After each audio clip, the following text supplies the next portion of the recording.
Halo adik-adik, selamat hari Minggu. Kita bersyukur karena kita dapat bertemu kembali di ibadah online sekolah Minggu. Selamat mengikuti ibadah ya semuanya.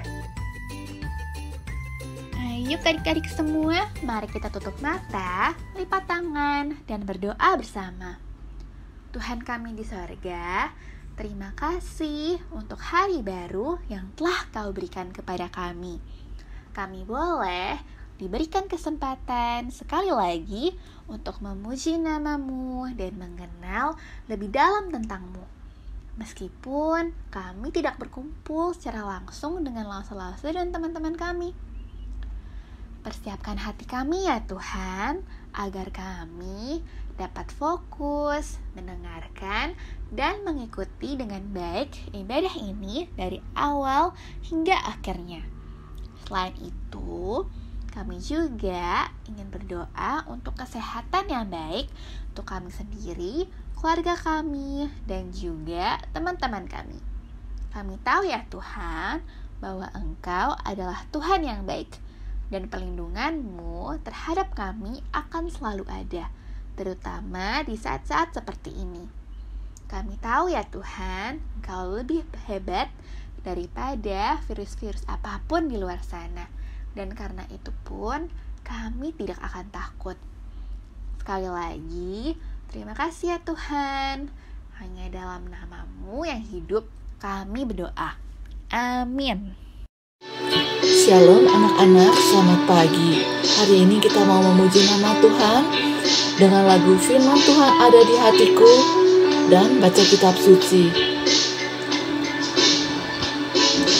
Firman Tuhan ada di hatiku, ada di langkahku, ada di hidupku, dan terus bertumbuh, sinari jiwaku. Berbuah, berbuah, berbuah, berbuah, berbuah, berbuah, berbuah, berbuah. Kita ulangi lagi. Firman Tuhan ada di hatiku, ada di langkahku, ada di hidupku, dan terus bertumbuh, sirami jiwaku. Berbuah, berbuah, berbuah, berbuah, berbuah, berbuah, berbuah, berbuah. Oh, oh.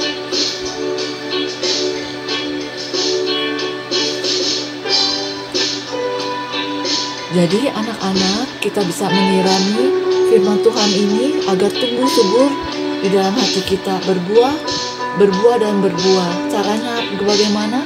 Kita bisa membacanya firman itu tiap hari.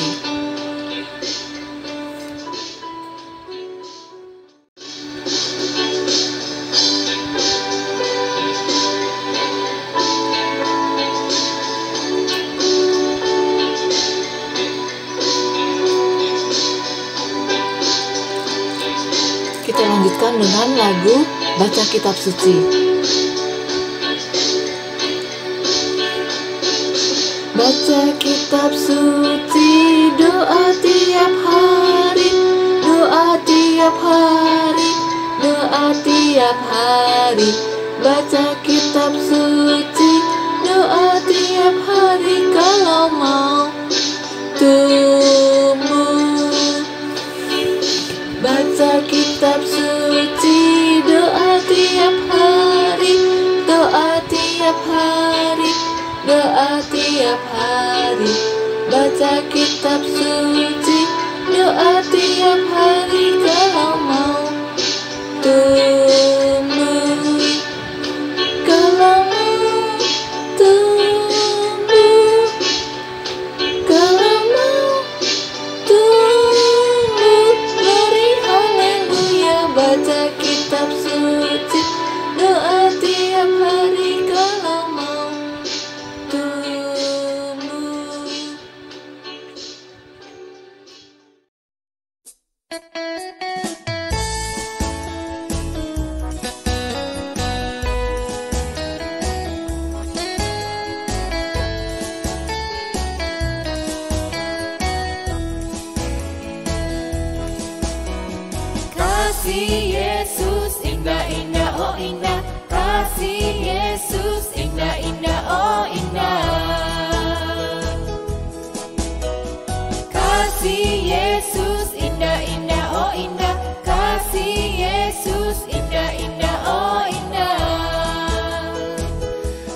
indah dari pelangi, lebih indah dari bintang di langit, lebih indah dari bunga di padang.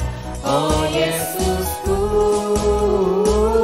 lebih indah dari pelangi, lebih indah dari bintang di langit, lebih indah dari bunga di padang. Oh Yesusku, kasih Yesus indah-indah, oh indah, kasih Yesus indah-indah, oh indah, kasih Yesus indah-indah, oh indah, kasih Yesus indah-indah, oh indah, lebih indah dari pelangi, lebih indah dari bintang di langit, lebih indah dari bunga di padang. Oh Yesusku, lebih indah dari pelangi, lebih indah dari bintang di langit, lebih indah dari bunga di padang. Oh Yesusku, oh Yesusku, oh Yesusku.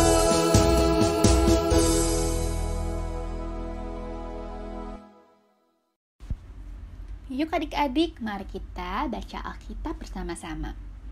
Nah, bacaan kita pada hari ini diambil dari Lukas 24 ayatnya yang ke-44 sampai ke-53 dan juga Kisah Rasul 1 ayatnya yang pertama sampai ke-14. Lukas 24 ayatnya 44 ke 53. Ayat 44. Ia berkata kepada mereka, inilah perkataanku yang telah kukatakan kepadamu ketika aku masih bersama-sama dengan kamu, yakni bahwa harus digenapi semua yang ada tertulis tentang aku dalam kitab Taurat Musa dan kitab Nabi-Nabi dan kitab Mazmur. Ayat 45. Lalu ia membuka pikiran mereka sehingga mereka mengerti kitab suci. Ayat 46. Katanya kepada mereka, ada tertulis demikian, Mesias harus menderita dan bangkit dari antara orang mati pada hari yang ketiga. Ayat 47. Dan lagi, dalam namanya, berita tentang pertobatan dan pengampunan dosa harus disampaikan kepada segala bangsa, mulai dari Yerusalem. Ayat 48. Kamu adalah saksi dari semuanya ini. 49. Dan aku akan mengirim kepadamu apa yang dijanjikan Bapakku. Tetapi kamu harus tinggal dalam kota ini sampai kamu diperlengkapi dengan kekuasaan dari tempat tinggi. Kenaikan Yesus. Ayat 50. Lalu Yesus membawa mereka keluar kota sampai dekat Betania. Di situ ia mengangkat tangannya dan memberkati mereka. Ayat 51. Dan ketika ia sedang memberkati mereka, ia berpisah dari mereka dan terangkat ke sorga. Ayat 52. Mereka sujud menyembah kepadanya. Lalu mereka pulang ke Yerusalem dengan sangat bersukacita. Ayat 53. Mereka senantiasa berada di dalam bait Allah dan memuliakan Allah. Nah, yuk selanjutnya mari kita baca Kisah Para Rasul yang pertama dengan ayat pertama sampai 14. Roh Kudus dijanjikan. Ayat pertama. Hai Theophilus, dalam bukuku yang pertama, aku menulis tentang segala sesuatu yang dikerjakan dan diajarkan Yesus. Ayat kedua, sampai pada hari ia terangkat. Sebelum itu, ia telah memberi perintahnya oleh Roh Kudus kepada rasul-rasul yang dipilihnya. Ayat ketiga, kepada mereka ia menunjukkan dirinya setelah penderitaannya selesai, dan dengan banyak tanda ia membuktikan bahwa ia hidup. Sebab selama 40 hari ia berulang-ulang menampakkan diri dan berbicara kepada mereka tentang kerajaan Allah. Ayat keempat, Pada suatu hari, ketika ia makan bersama-sama dengan mereka, ia melarang mereka meninggalkan Yerusalem dan menyuruh mereka tinggal di situ menantikan janji Bapa. Yang demikian katanya, telah kamu dengar daripadaku. Ayat kelima, sebab Yohanes membaptis dengan air, tetapi tidak lama lagi kamu akan dibaptis dengan Roh Kudus. Yesus terangkat ke sorga. Ayat ke-6, maka bertanyalah mereka yang berkumpul di situ, Tuhan, maukah Engkau pada masa ini memulihkan kerajaan bagi Israel? Ayat ke-7, jawabnya, Engkau tidak perlu mengetahui masa dan waktu yang ditetapkan Bapa sendiri menurut kuasanya. Ayat ke-8, tetapi kamu akan menerima kuasa kalau Roh Kudus turun ke atas kamu, dan kamu akan menjadi saksiku di Yerusalem dan di seluruh Yudea dan Samaria dan sampai ke ujung bumi. Ayat ke-9, sesudah ia mengatakan demikian, terangkatlah ia disaksikan oleh mereka, dan awan menutupnya dari pandangan mereka. Ayat ke-10, ketika mereka sedang menatap ke langit waktu ia naik itu, tiba-tiba berdirilah 2 orang yang berpakaian putih dekat mereka. Ayat ke-11, dan berkata kepada mereka, Hai orang-orang Galilea, mengapakah kamu berdiri melihat ke langit? Yesus ini yang terangkat ke sorga meninggalkan kamu dan akan datang kembali dengan cara yang sama seperti kamu melihat dia naik ke sorga. Rasul-rasul menanti-nanti. Ayat ke-12, maka kembalilah rasul-rasul itu ke Yerusalem dari bukit yang disebut Bukit Zaitun, yang hanya seperjalanan sabat jauhnya dari Yerusalem.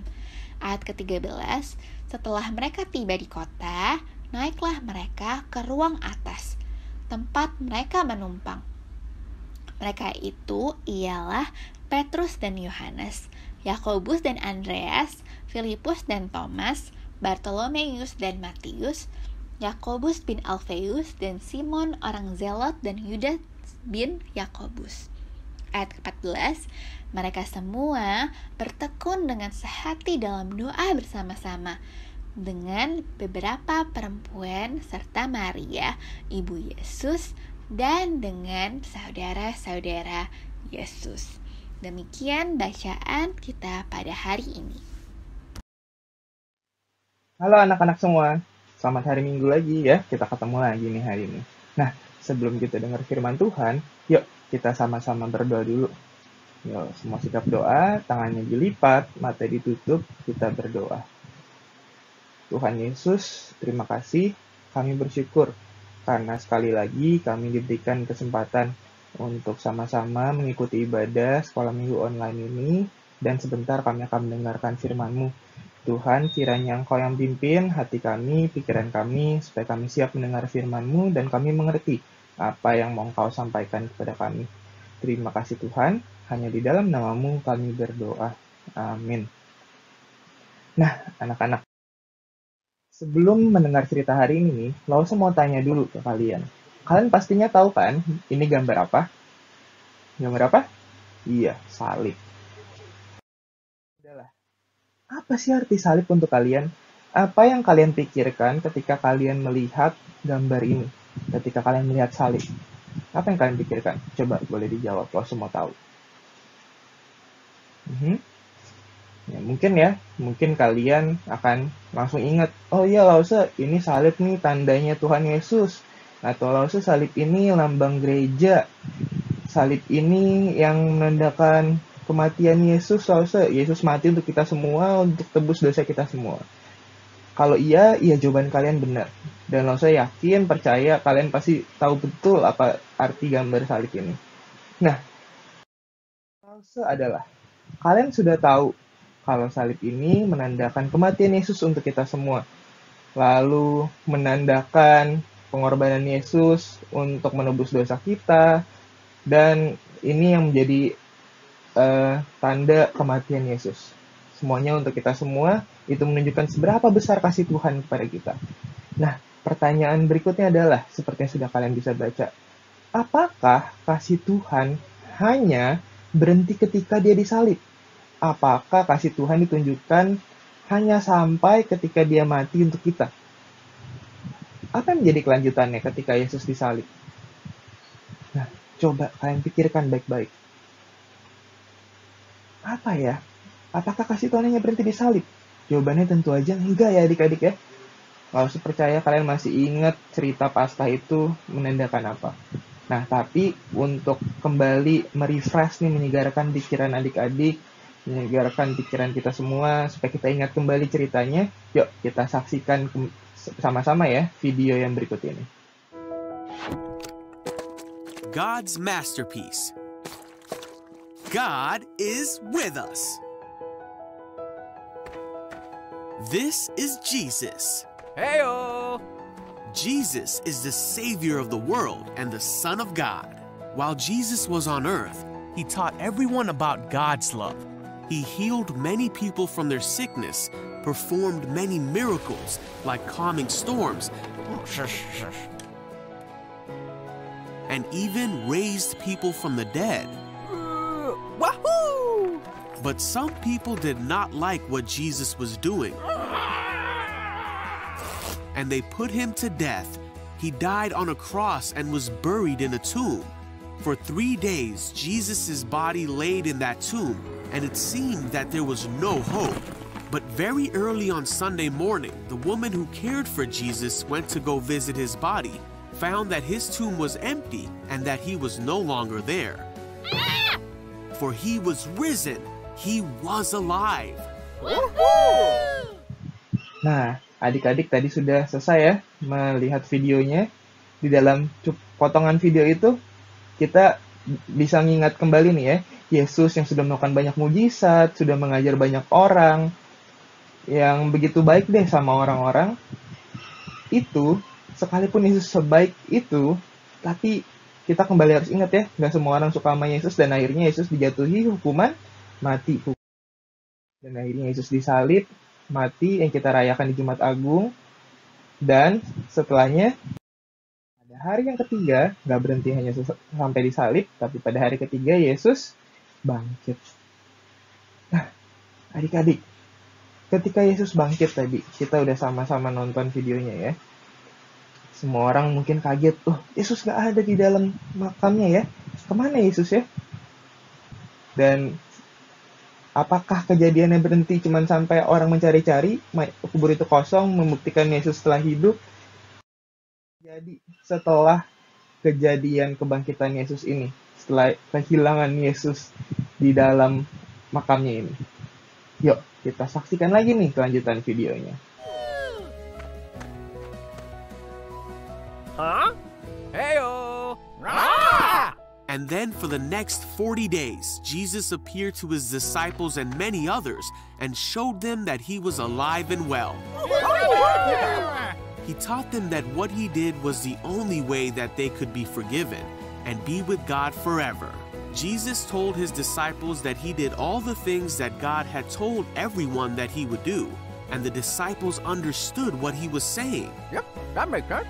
He told them that he would send the Holy Spirit, just as God had promised to be their helper. Sounds good. After Jesus had spent 40 days with the disciples and appeared to many people, Hey, that's it. he led the disciples to a place called Bethany.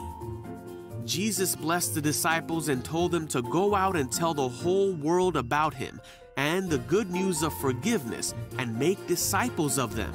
Then he said, "Be sure of this, I am with you always, even to the end of the age." Then Jesus was taken into heaven to sit at the right hand of God. Nah, adik-adik, kita udah sama-sama tadi ya menyaksikan lagi tuh video tentang kebangkitan Yesus. Cuman apakah tadi ya berhenti sampai kuburnya kosong, Yesus hilang, lalu murid-murid menganggap, Yesus sudah bangkit ya, kita rayakan sebagai hari Paskah itu kebangkitan Yesus? Apakah berhenti habis itu? Enggak ya adik-adik. Tuhan Yesus bukan hanya bangkit dan hilang begitu aja, Tetapi pada suatu malam ketika murid-muridnya sedang berkumpul di satu rumah, Yesus muncul tuh di tengah-tengah muridnya. Murid-muridnya awalnya mungkin ketakutan ya. Murid-muridnya ketakutan, bilang, wah apakah ini hantu nih ya? Tuhan bilang, tenang. Ini aku ya, ini Tuhan Yesus. Lihat nih, tanganku nih, bekas disalib. Ya, ini benar-benar aku. Wah, murid-muridnya senang sekali. Lalu akhirnya mereka sama-sama makan malam dengan Tuhan Yesus. Nah, murid-muridnya mungkin merasa senang, mulai berpikir kayak, wah Tuhan Yesus akan terus bersama kita lagi nih sekarang ya, Tuhan Yesus sudah bangkit. Tapi Tuhan Yesus tahu, Tuhan Yesus nggak akan selamanya temenin murid-muridnya, ya. Nggak akan selamanya temenin muridnya secara fisik seperti ini nih, ya, bersama-sama di tengah-tengah muridnya bisa lihat dia, sama-sama memberitakan firman seperti sebelum Yesus disalib, ya. Tuhan Yesus tahu itu. Dan Tuhan Yesus akhirnya bilang ke murid-muridnya setelah makan malam, murid-murid, nanti aku akan kembali ke surga pada waktunya. Nah, setelah kebangkitanku, kalian jangan pergi dari Yerusalem ya. Wah, murid-muridnya bertanya-tanya dong, kenapa kita harus menunggu di Yerusalem ya? Tuhan Yesus akhirnya menjawab, kalian tidak boleh keluar dari Yerusalem karena kalian akan menerima baptisan Roh Kudus. Apakah kalian masih ingat sama Yohanes Pembaptis? Tuhan Yesus bertanya kepada murid-muridnya. Coba, kalian masih ingat gak sama Yohanes Pembaptis, adik-adik? Pasti masih ingat ya. Kalau nggak ingat, nanti boleh tanya ke papa mama. Nah, Tuhan Yesus bilang, dulu kalian sudah dibaptis dengan air oleh Yohanes Pembaptis. Tetapi, nanti kalian akan dibaptis dengan Roh Kudus. Makanya, jangan pergi dari Yerusalem ya. Ingat itu baik-baik. Nah, murid-muridnya mungkin saat itu masih nggak mengerti tuh. Apa ya baptisan Roh Kudus ya? Apa yang dimaksud Yesus ya? Nah, beberapa hari kemudian, Yesus nih akhirnya mengajak murid-muridnya keluar dari kota Yerusalem. Kalau kalian tadi dengar videonya, nonton videonya dan masih ingat, ya, Tuhan Yesus mengajak murid-muridnya ke satu bukit, namanya Bukit Zaitun. Nah, di dalam perjalanan itu tuh ke Bukit Zaitun, murid-murid Yesus bertanya tuh kepada Yesus, Yesus, apakah dengan kebangkitanmu ini nih ya, engkau akan segera menghapus penjajahan Romawi di tanah Yerusalem, supaya kita semua nih, bangsa-bangsa Yahudi ya, orang Israel, bisa bebas dari penjajahan bangsa Romawi. Lalu Yesus menjawab, itu nanti Bapa punya waktunya tersendiri ya. Bapa punya rencana yang terbaik, Allah punya rencana yang terbaik, punya waktu yang terbaik, kalian tinggal tunggu saja. Tetapi yang harus kalian betul-betul ingat adalah, setelah kebangkitanku ini, ingat ya, tetap stay, tetap tinggal di kota Yerusalem, jangan pergi kemana-mana. Karena ingat, kalian akan menerima baptisan Roh Kudus. Kalian akan menerima baptisan Roh Kudus, dan kalian akan terus disertai oleh Roh Kudus. Jadi jangan takut. Lalu sesampai di Bukit Zaitun, tibalah waktunya Yesus untuk kembali ke surga.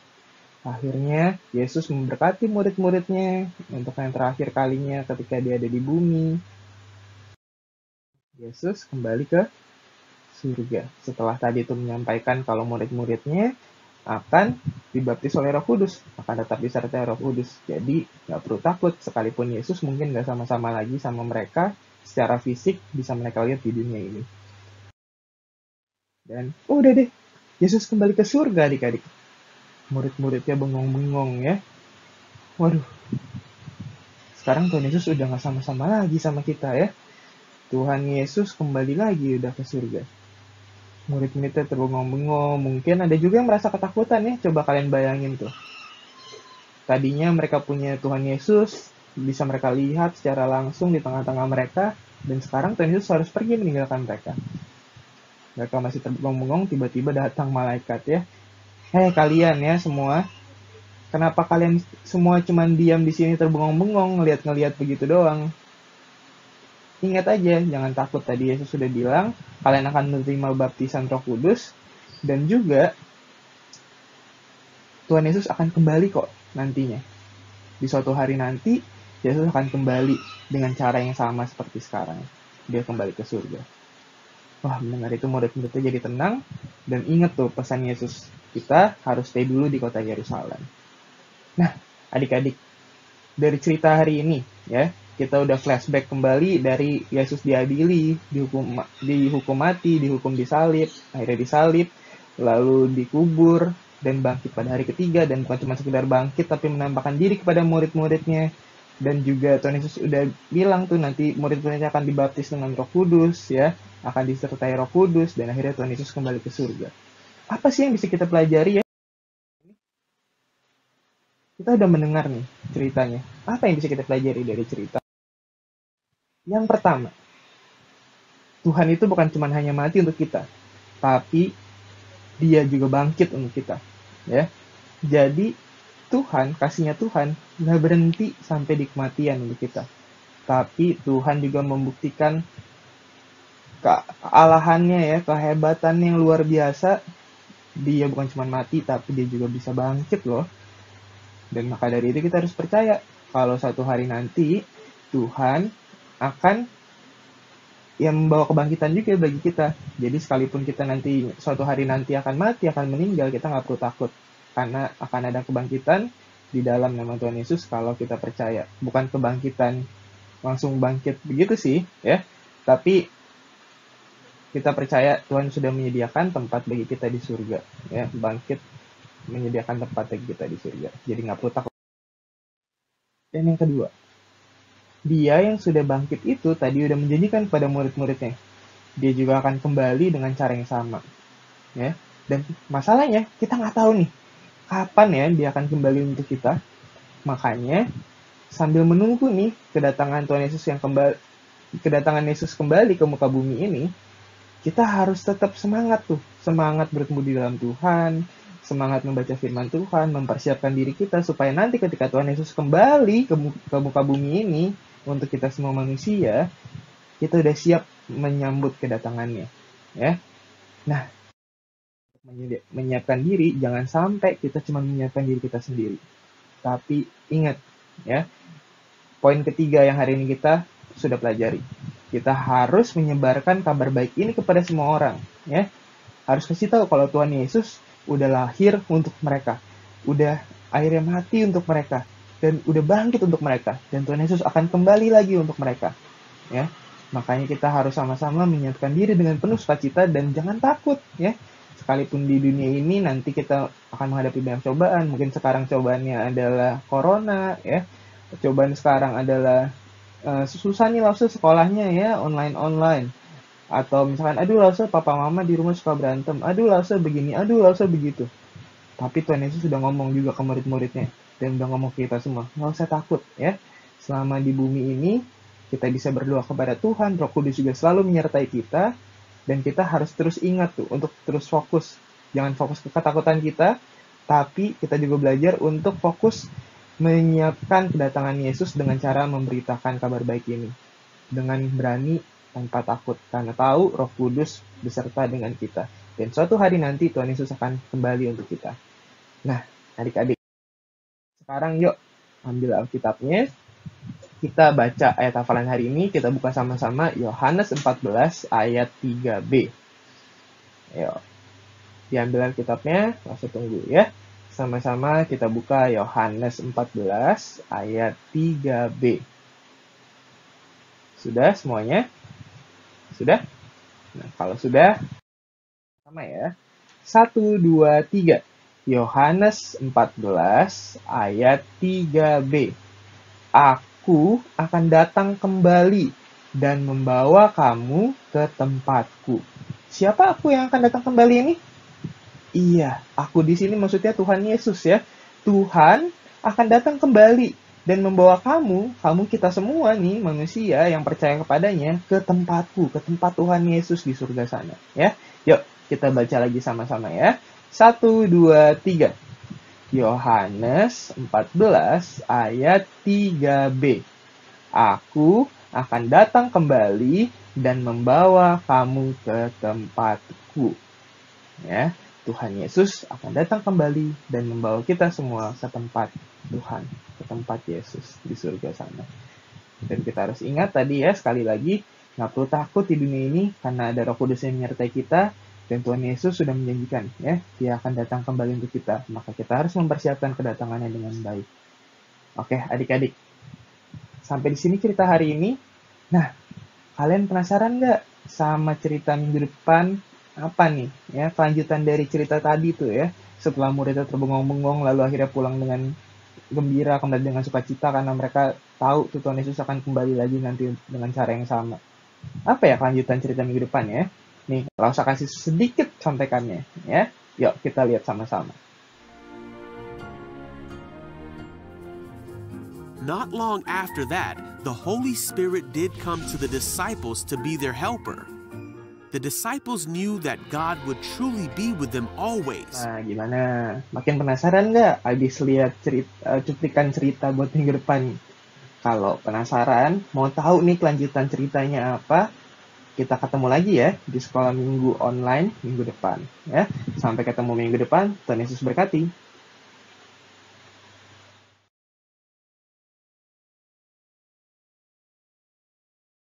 Tuhan Yesus, sekarang saya ingin berdoa untuk bangsa ini. Tuhan berkati bangsa ini, Kau pulihkan dari virus corona dan dari semua permasalahan yang ada. Terima kasih Tuhan, dalam nama-Mu kami sudah berdoa dan mengucap syukur, amin. Ya Tuhan, kami berdoa, tolong Tuhan supaya corona cepat berlalu dan juga supaya Indonesia pulih kembali, dan juga para dokter dan suster tolong para dokter dan suster untuk menjaga pasien, dan juga tolong Tuhan hamba-Mu dan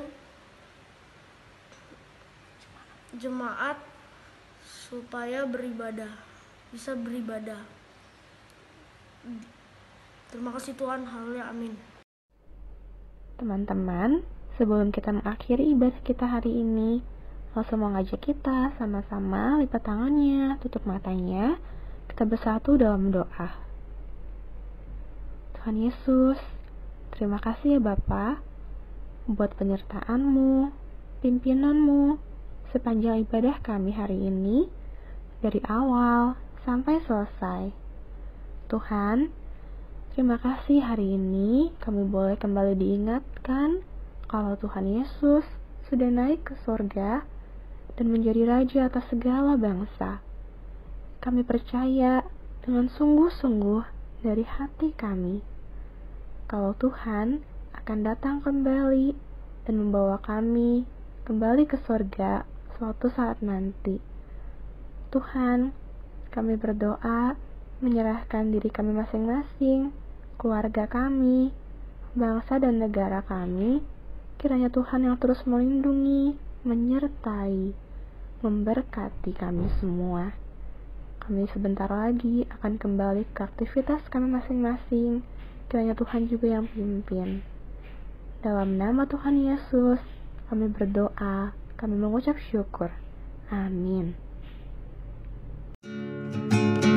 Hati yang gembira adalah obat, seperti obat hati yang senang. Tapi semangat yang patah keringkan tulang. Hati yang gembira Tuhan senang. Hati yang gembira adalah obat, seperti obat hati yang senang.